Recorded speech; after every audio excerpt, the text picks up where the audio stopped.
Terima kasih sudah klik video ini. Tapi jangan lupa guys, klik tombol subscribe karena subscribe itu gratis. Dengan subscribe kamu support channel ini terus untuk upload hampir setiap hari. Ingat, subscribe itu gratis. Gak ada ruginya kamu klik tombol subscribe guys. Selamat menonton. Enjoy. Nasib manusia di dunia ini memang seperti roda yang berputar, kadang berada di atas, kadang berada di bawah. Begitu juga dengan dunia selebritis, banyak artis tenar yang mengalami masa-masa jaya bergelimang harta. Namun tiba-tiba jatuh bangkrut. Siapa saja artis-artis yang jatuh bangkrut, setelah sebelumnya mereka mendapatkan kehidupan yang tidak kekurangan harta? Yati Surahman, artis tenar papan atas era 90-an ini, harus merasakan bagaimana hidup miskin dan kekurangan. Kurang lebih 30 film atau sinetron pada masa itu, melibatkan Yati sebagai pemain pendukung di sinetron tersebut. Kemampuannya dalam akting, juga pernah mendapatkan penghargaan industri film tingkat Asia. Namun pada masa tuanya, Yati masih harus berjuang keras, untuk menyambung hidup. Edi Gomblo, pasti semua kenal dengan lawan main Benyamin, di berbagai film layar lebar zaman dahulu. Edi Gomblo adalah pria kelahiran Yogyakarta ini, memiliki nama asli Supardi. Karir yang meredup membuat Edi Gomblo harus pulang kampung, yakni ke kota Sleman, dan banting setir menjadi seorang petani. Kasus yang membuat Edi Gomblo merugi besar adalah pada saat dia terlibat dalam produksi film bersama dengan Mandra. Entah karena alasan apa, produksi tersebut gagal, dan Edi Gomblo pun mengalami kerugian yang sangat besar. Amin, pemeran Om Jin di sinetron Jin dan Jun ini, pada masa sinetron tersebut masih berjaya, memang bergelimang harta, dan tidak pernah kekurangan apapun. Akan tetapi, pada masa tuanya, M. Amin menghabiskan hari-harinya di perumahan padat penduduk, di Rawabelong, Kebon Jeruk, Jakarta Barat, dengan kehidupan yang terbilang kurang mampu. Untuk makan saja, ia sering hutang ke warung-warung tetangga. Sampai dia meninggal, kehidupan kurang mampu tersebut tetap dijalani. Bahkan pada saat meninggal, media massa tidak ada yang mengabarkannya. Ken, pada masa kejayaannya, Ken yang merupakan pemain utama di serial Wiro Sableng ini, terbilang cukup sukses dan memiliki banyak uang, rumah mewah dan beberapa mobil. Namun kemudahan tersebut tidak lantas disyukuri, dan malah digunakan untuk hura-hura, seperti kebiasaannya mengkonsumsi narkoba. Barang haram tersebut membuat Ken terpuruk. Semua hartanya habis, tidak ada sepeser pun uang yang ada di dompet. Bahkan untuk makan saja susah, sampai ia harus minta-minta.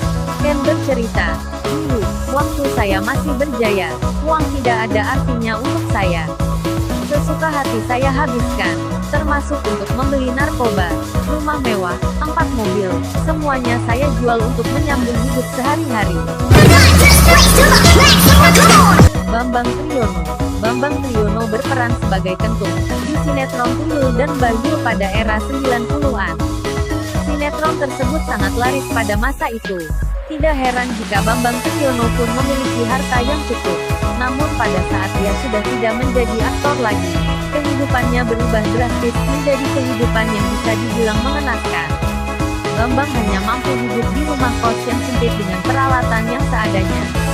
Sakit perut yang dideritanya pun semakin parah, yang membuat sedih lagi, tidak ada satupun sanak saudara yang mau merawatnya. Akhirnya petugas dinas sosial mengumpulkan sumbangan, untuk diberikan ke Bambang. Namun kondisi Bambang sudah sangat buruk dan akhirnya meninggal tahun 2015 lalu. Jennifer Duff, artis tenar kelahiran tahun 1990 ini, terbukti bersalah, karena memiliki 7 butir pil ekstasi.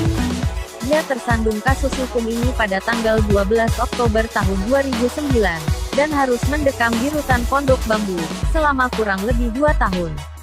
Setelah tersandung kasus tersebut, karir Jennifer pun turun drastis, dan tidak laku lagi. Sehingga membuat kehidupan yang semula bergelimang harta, berubah menjadi miskin seketika.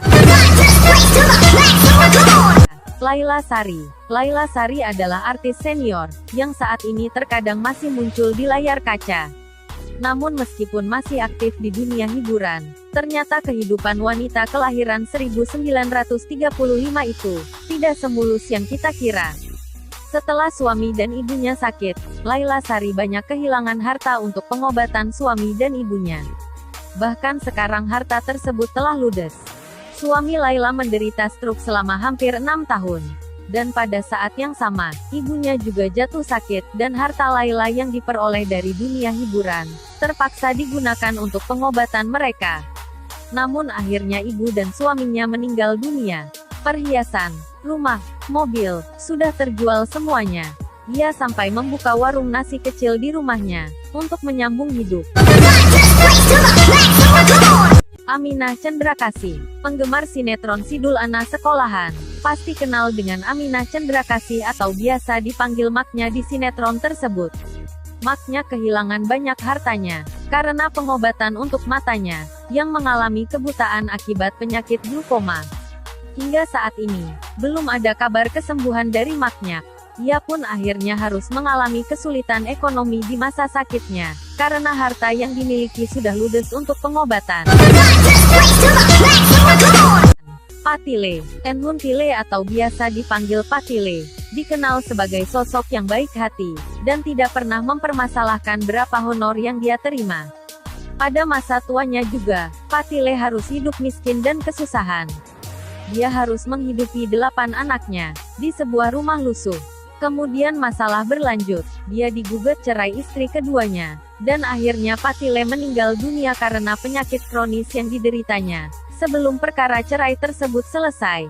Oke, sampai di sini perjumpaan kita. Semoga video ini menghibur, dan dapat mengisi waktu kosong Anda, dan tentunya bermanfaat bagi Anda.